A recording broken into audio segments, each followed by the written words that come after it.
प्रदोष तब मेरा भोलेनाथ आपकी झोलियां भर कर भेज रहा है। प्रदोष का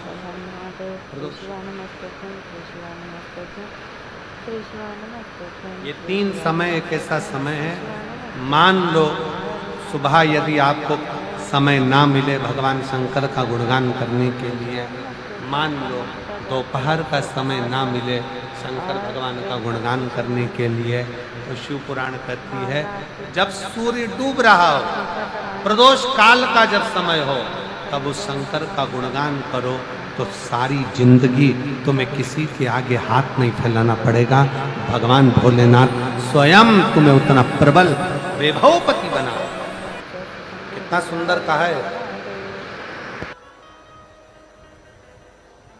जब जिंदगी बहुत संघर्ष में चल रही हो, बहुत दुख का जीवन चल रहा हो, बहुत कष्ट का जीवन चल रहा हो, बहुत कष्टमय जीवन चल रहा हो, तब शमी के 5 पत्ते, शमी के 5 पत्ते, एक दुर्वा के साथ एक अक्षत चावल का एक दाना, वो भी हल्दी में भिंगोया हुआ हो या केसर में भिंगोया हुआ हो, शमी पत्र 5, एक दुर्वा, एक चावल का दाना, जो दिल से हृदय से बेलपत्री के वृक्ष के नीचे पार्थिव लिंग का निर्माण कर कर मट्टी का शिवलिंग बनाकर प्रदोष काल में, मतलब शाम के समय पर शिवलिंग बनाकर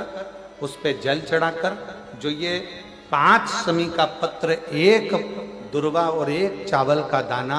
अपनी कामना कर कर जो दुख चल रहा है बाबा से विनय कर कर एक एक पत्ता जब समर्पित कर दे, फिर एक दुर्वा समर्पित कर दे, फिर एक चावल का दाना समर्पित कर दे और बाबा का वहीं पर पुनः विसर्जन कर दे, 3 महीना तो जाने दो, 15 दिन के अंदर वो दुख कटता जरूर है। चाहे कोई भी दुख, किसी भी तरह का दुख क्यों हो।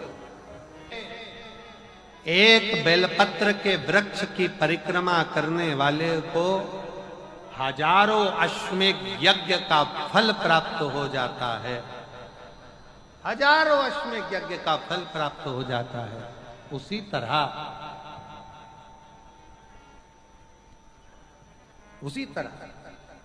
एक पार्थिव लिंग का निर्माण करने वाले को, मिट्टी का शिवलिंग का निर्माण कर कर पूजन करने वालों को 12 ज्योतिर्लिंग के शिवलिंग के दर्शन का पुण्य फल प्राप्त।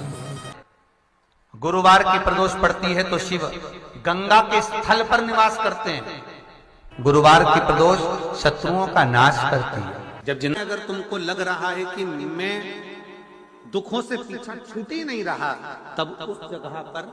बेलपत्री के मध्य भाग में पीला चंदन, ये जो पत्ती है और ये 2 पत्ती हैं, ये बड़ी पत्ती और ये बीच की जो 2 पत्ती हैं, इसके बीच में जो डंडी का भाग रहता है, जो बीच में डंडी का जो भाग है, बड़ी पत्ती और ये 2 छोटी पत्ती के मध्य में जो डंडी का भाग है, उस डंडी के भाग में पीला चंदन और एक अक्षत पीला शंकर भगवान को प्रदोष के दिन आप अगर प्रदोष काल में समर्पित कर रहे हैं तो ये निश्चित है कि धीरे धीरे कर कर वो दुख समाप्त होगा, वो दुख कटेगा ही। विश्वनाथ को कुछ नहीं चाहिए, मेरे शंकर को चाहिए क्या? अगर आपके जीवन में ऐसा लगे कि बहुत बड़ी बीमारी आ गई और आपके घर का व्यक्ति वेंटिलेटर पर पड़ा हुआ है, तो शमी के वृक्ष के फूल ले आओ 7, और शमी के वृक्ष के 7 फूल लाकर एक एक फूल शंकर भगवान को श्री शिवाय नमस्तुभ्यं कहकर उस व्यक्ति के लिए जो पड़ा हुआ है, अंतिम सांसें गिन रहा है, जिसको अटैक आ गया, अंतिम सांसों में जो गिन रहा है, उसके नाम से भगवान शंकर पर चढ़ाना प्रारंभ कर दो। मात्र 7 पुष्प, उस शमी के वृक्ष के 7 पुष्प आप शिव को समर्पित करिए, उसका नाम और गोत्र बोलकर, और भगवान शंकर का मूल मंत्र श्री शिवाय, जम के बोलिए श्री शिवाय नमस्तुभ्यं बोलकर एक एक शमी का फूल शंकर पर चढ़ाना प्रारंभ कर दो। फिर आगे वो विश्वनाथ की मर्जी है, वो प्राण कैसे लेकर वापस आता है, उस काल से छुड़ाकर महाकाल कैसे लाता है, ये वो जाने। आपका फर्ज केवल आप अदा करिए। 12 महीने प्रदोष आती है, 12 महीने शिवरात्रि आती है, प्रदोष को ही शिवरात्रि का भाव कहा, 12 महीने आती है। अगर व्यापार ना चले, दुख तकलीफ ज्यादा हो, कष्ट ज्यादा हो, बहुत टेंशन जिंदगी में चल रहा हो, कोई काम हो ही नहीं रहा,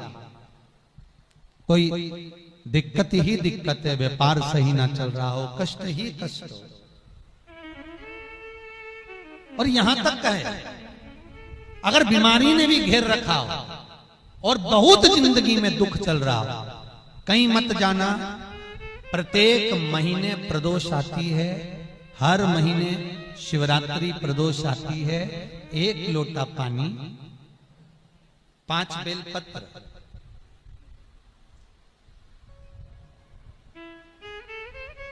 5 बेलपत्र, 1 शमी पत्र, 1 शमी पत्र, 5 बेलपत्र तांबे के लोटे में जल में डाल लीजिए, 7 दाने अक्षत के, आखे अक्षत के डाल लीजिए, और प्रदोष काल में, प्रदोष काल जो शाम का समय होता है, प्रदोष काल में भगवान शंकर के मंदिर जाकर पांव में चप्पल पहनकर ना जाइए, घर में घी का दिया लगाकर कलश लेकर शिव के मंदिर में चले जाइए। शिव मंदिर में दिया नहीं लगाना है आपको, केवल घर में दिया लगाकर जाना है, और शंकर जी के मंदिर में वो ऐसा कैसा ही पानी पूरा उंडेल कर डालकर शिवलिंग पर आ जाइए, झोली पसार कर प्रणाम करिए, शंकर की देहली पर 2 मिनट बैठकर ओम नमः शिवाय का स्मरण कर लीजिए। ओम नमः शिवाय भी आपको बोलना बताया था कि सौभाग्यवती नारी स्त्री नमः शिवाय ओम बोले और पुरुष ओम नमः शिवाय बोले। अगर पति और पत्नी दोनों बैठकर जाप कर रहे हैं तो दोनों ओम नमः शिवाय बोल सकते हैं, पर नारी अगर अकेले बैठकर स्मरण कर रही है तो नमः शिवाय ओम। आप जब नमः शिवाय ओम बोलना चालू करेंगे तो ओम अपने आप ही आगे आ जाएगा, बोल कर देखिए, नमः शिवाय ओम, नमः शिवाय ओम, नमः शिवाय ओम, नमः शिवाय ओम, नमः शिवाय, नमः शिवाय से चालू करा, ओम अपने आप आगे आ जाएगा। पर पुरुष जब जब जाप करे ओम नमः शिवाय बोले, पति पत्नी दोनों बैठकर जाप कर रहे हैं तो ओम नमः शिवाय बोल सकते। केवल स्त्री जाप कर रही है तो नमः शिवाय ओम, नमः शिवाय ओम, नमः शिवाय ओम, नमः शिवाय ओम, नमः शिवाय ओम अपने आप आ गया। 5 बार, 3 बार, 7 बार कुछ देर शिव के मंदिर में प्रदोष काल में, प्रदोष के समय पर, प्रदोष के दिन बैठकर शिव नाम का जाप करें। जल का पात्र वापिस घर में ले आए और बड़े प्रेम से अगले महीने फिर प्रदोष के दिन, फिर प्रदोष काल में शिव के द्वारे जाए, फिर विनती करें, कहीं मत जाना, केवल शंकर की शरण में जाना, उससे कहना, उससे निवेदन करना, मुझे विश्वास है मेरे शंभु पर। स्कंद पुराण कहती है, शिव महापुराण कहती है, अगर आपने 2 या 3 या 4 प्रदोष ही कर लिए तो मेरा महाकाल बाबा आपकी झोली तो भर ही देगा खुशी। 2, 3, 4 बस बहुत, पूरे साल की तो आप करना, छोड़ना मत ही, अगर बाबा दे भी दे तो पूरा साल तो करना ही करना, बीच में नहीं छोड़ना। कई बार स्त्रियां सोचती हैं कि बीच में रजस्वला धर्म आ जाता है तो हम नहीं जा सकते, तो घर का कोई व्यक्ति जाए, पर करना पूरे महीने की, मतलब हर महीने में एक बार कैलेंडर में जाके निशान लगा लो, लिखा हुआ रहता है प्रदोष, निशान लगा लो कि इस दिन मुझे जाना है शिव मंदिर, नमन करना है, अपनी दिल की बात बाबा भोलेनाथ से कहना है, अपने मन का बात मुझे शिव से कहना है, बस विचार कर लिया। और मैं निवेदन करूंगा, जितने लोग जल चढ़ाएंगे और दिल से अगर आपने मांगा है तो बाबा आपको इतना धन तो जरूर देगा कि एक बार शिव महापुराण आप भी कराएंगे, ये पक्का। उसका जो नियम बताया है, शंकर का अनुमोदन जो बताया है वो कर सकते। शिव का स्मरण, शंकर का से हारो ना। थोड़ी तकलीफों में अगर घिर जाओ, तकलीफें आ जाए, कष्ट आ जाए, तकलीफें जिस दिन तुम्हारे भीतर बहुत ज्यादा मात्रा में आ जाए, उस दिन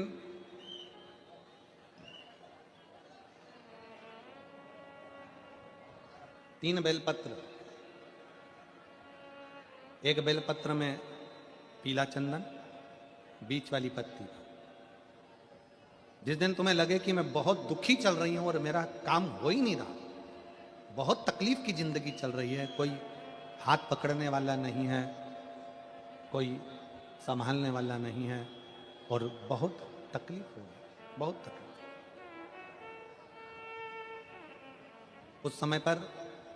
एक बेलपत्री के बीच वाली पत्ती पर पीला चंदन, दूसरी पत्ती पर लाल चंदन और तीसरी पत्ती पर 11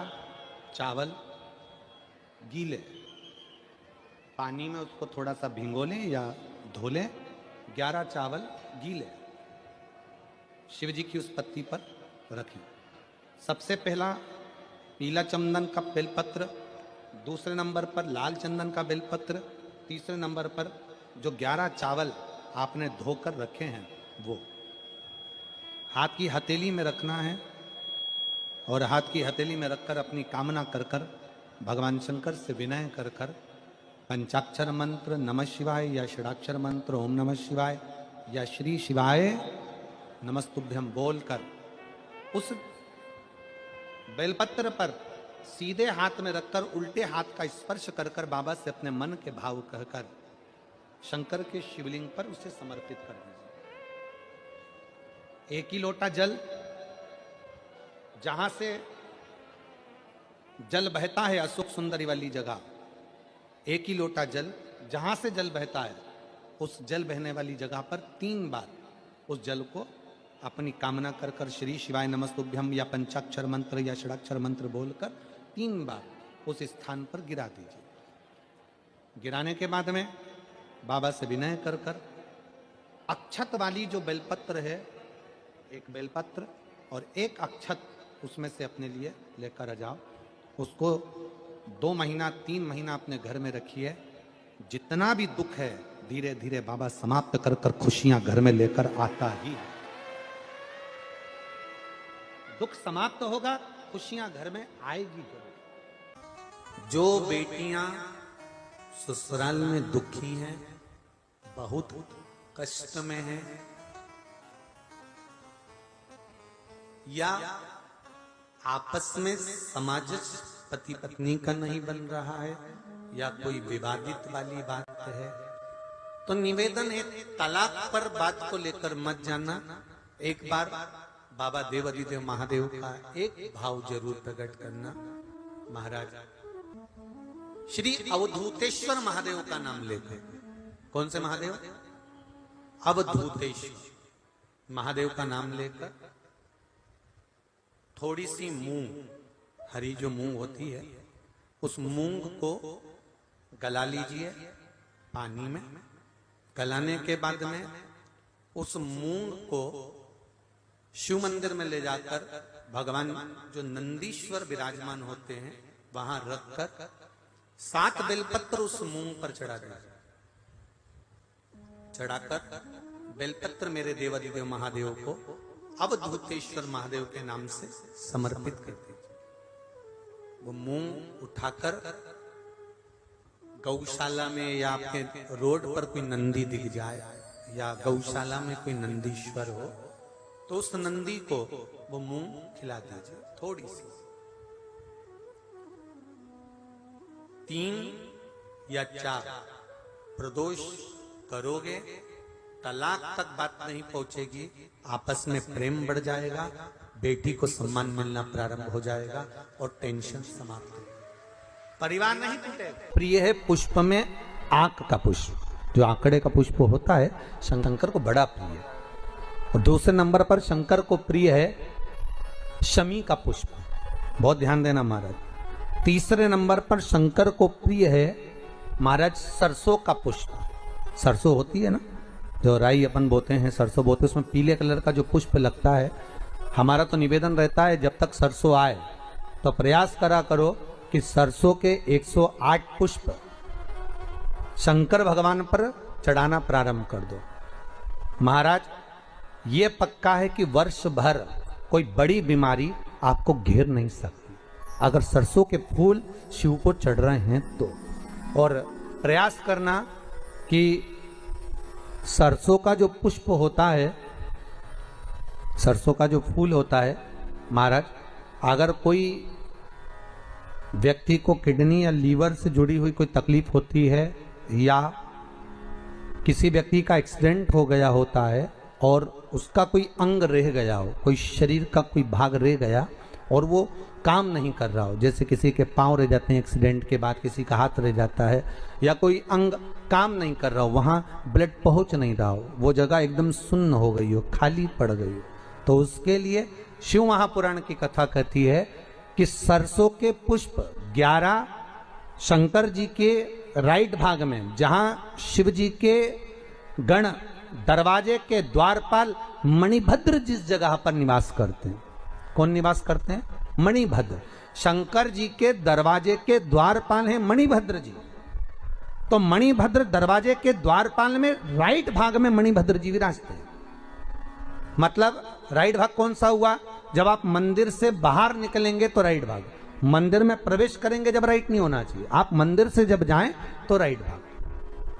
मतलब आप मंदिर से राइट से जाएंगे तो शंकर जी का भी राइट हो जाएगा, क्योंकि शिव जी ऐसे बैठे हैं तो शंकर जी का भी राइट हो गया, देवता उनका भी राइट हो गया, तो राइट भाग सीधा हाथ मणिभद्र जी का स्थान। 11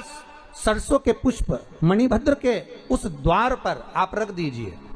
और मणिभद्र के द्वार पर रखकर अंदर जाकर 108 वापिस जब आप बाहर निकल रहे हैं, ये पुष्प आप रखने के बाद एक बार बाहर जाएंगे, फिर वापिस आएंगे मणिभद्र रखने के बाद, और अंदर जाकर 108 सरसों के पुष्प शंकर को समर्पित करेंगे महाराज। उस सरसों के पुष्प जो शिव जी को आप समर्पित कर रहे हैं उसको वापिस लेकर आएंगे, श्री शिवाय नमस्तुभ्यम बोलकर उस सरसों के पुष्प को महाराज सरसों के तेल की बोतल में उसको डाल लीजिए। शंकर भगवान को किसी भी प्रदोष में, शाम के समय प्रदोष काल में उस तेल को वापस ले जाकर चढ़ा दीजिए शिव जी को, उसको वापस लेकर आ जाइए। उस तेल का प्रयोग आप नाभि में डालिए, और जो शरीर काम नहीं कर रहा उस स्थान पर कम से कम 15 दिन 20 दिन तक उसकी मालिश करना प्रारंभ करिए। बाबा चाहेगा तो चलाने का प्रयास कर देगा और वो अंग, वो शरीर काम करने लगेगा। मणिभद्र का स्मरण। दुख की जिंदगी चल रही है, बेलपत्र लीजिए और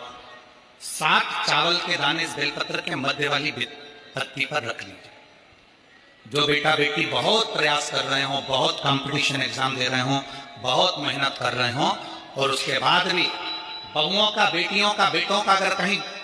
जॉब नहीं लग रहा और कहीं सिलेक्शन हो ही नहीं रहा और बहुत हार चुके हैं, तब एक बेलपत्र 7 चावल के दाने मध्य पत्ती पर 7 चावल के दाने, एक घिसे हुए चंदन की गोली, पीला चंदन को घिस कर उसकी एक गोली बनाई, एक गोली गोल कर शिव पिंडी जैसी, शिवलिंग जैसी गोली बनाकर उस चावल के दाने पर रख लो। एक स्थान पर रखकर घर के अंदर ही उसका पूजन कर लो, कर दिए से आरती कर ऐसी कैसी ही बेलपत्र अशोक सुंदरी वाली जगह पर आकर रख दीजिए। ये किसी भी प्रदोष के दिन या किसी भी सोमवार की अष्टमी के दिन या किसी भी विशेष शिवरात्रि के दिन आप ये एक बार केवल करना है, और अपने मन की कामना कर उसको रखकर बाबा को घी का 2 दिया लगाकर आ जाना है। मेरा भोलेनाथ आपका हाथ पकड़कर आपको कंपटीशन एग्जाम में विजय दिलाएगा। जिस कभी ये शिवलिंग है, ये गोल जलाधारी है, ये सामने चरण, करें दर्शन सबने। ये 2 सामने जो चरण हैं, इसके बीच में सुख सुंदरी है। कभी कभी विशेष कोई अवसर आए, सोमवार की अष्टमी पड़ जाए या कोई विशेष प्रदोष का दिन पड़ जाए, और आपको लग रहा हो कि मेरा महादेव को मैं जल चढ़ाते चढ़ाते इतना समय हो गया, मेरा महादेव नहीं सुन रहा, तब कभी कभी ऐसा मन में आए कि क्यों नहीं सुन रहा, तब लोटा भरकर जब जल लेकर जाओ, गणेश जी को चढ़ाया, अशोक सुंदरी को चढ़ाया, षडानंद कार्तिकेय को चढ़ाया, माँ जगत जननी जगदम्बा माँ पार्वती को चढ़ाया, वही जल ले जाकर बेलपत्री के वृक्ष पर चढ़ाया, शिव जी को अर्पण नहीं कर पाए। और सरल भाषा में समझ लो इसको, किसी किसी माता को आपने देखा होगा, किसी किसी व्यक्ति को आपने देखा होगा कि वो शिव मंदिर में जाता है, शिव जी को भले जल नहीं चढ़ाता है, पर शंकर भगवान के मंदिर में जाकर इतनी सफाई कर देता है, जहां शंकर भगवान का कहीं बेलपत्र वगैरह पड़ा हुआ है उसको उठाएगा, बीनेगा, फिर यहां से धोएगा, श्रृंगार करेगा, यहां से साफ करेगा, साफ करके जो पानी जा रहा है वहां साफ करेगा, साफ करके एकदम क्लीन करके फिर शंकर भगवान को पोंछ कर, स्नान कराकर, जल चढ़ाकर फिर उनका श्रृंगार करता रहता है। कभी कभी आपके साथ में भी ऐसा हुआ होगा, आपने भी करा होगा, ऐसा नहीं कि नहीं करा। कभी कभी सब दूर सफाई के बाद शिवलिंग की सफाई करना भूल गया, या शंकर जी के शिवलिंग पर जल चढ़ाना भूल गया, जल चढ़ाकर आ गया। अब आ तो गया, पर चिंता देवादिदेव महादेव को लग गई। मेरा था, भक्त था, उपास करता था, शिवरात्रि का व्रत करता था, पशुपति व्रत करता था, सोमवार सावन के करता था, 16 सोमवार करता था, पर आज इसको ना जाने क्या हो गया कि ये मेरे ऊपर जल ना चढ़ाकर सब दूर जल चढ़ाकर चले गया। देवादिदेव माता पार्वती जी से कह देते हैं, सुन पार्वती, अगर कोई भूलवश भी मुझ पर जल चढ़ाना भूल जाए और तेरे हस्त कमल पर जल चढ़ा कर जाए, तो पार्वती जितना फल मैं प्रदान करूं उससे दुगना फल तुझे प्रदान करना है। यह शिव कह रहा है। एक लाल चंदन होता है, एक पीला चंदन होता है, दो तरह का चंदन होता है। जैसे अगर प्रयास करा करो कि लाल चंदन का पानी हम शिव जी को समर्पित करें, और लाल चंदन का पानी अगर शंकर जी को समर्पित कर रहे हो तो शिव मंदिर में चढ़ाने के बाद में थोड़ा सा पानी बचा हुआ किसी बेलपत्री के वृक्ष के नीचे समर्पित करो। किसी भी बेलपत्र के वृक्ष के नीचे लाल चंदन का पानी थोड़ा समर्पित करें। जैसे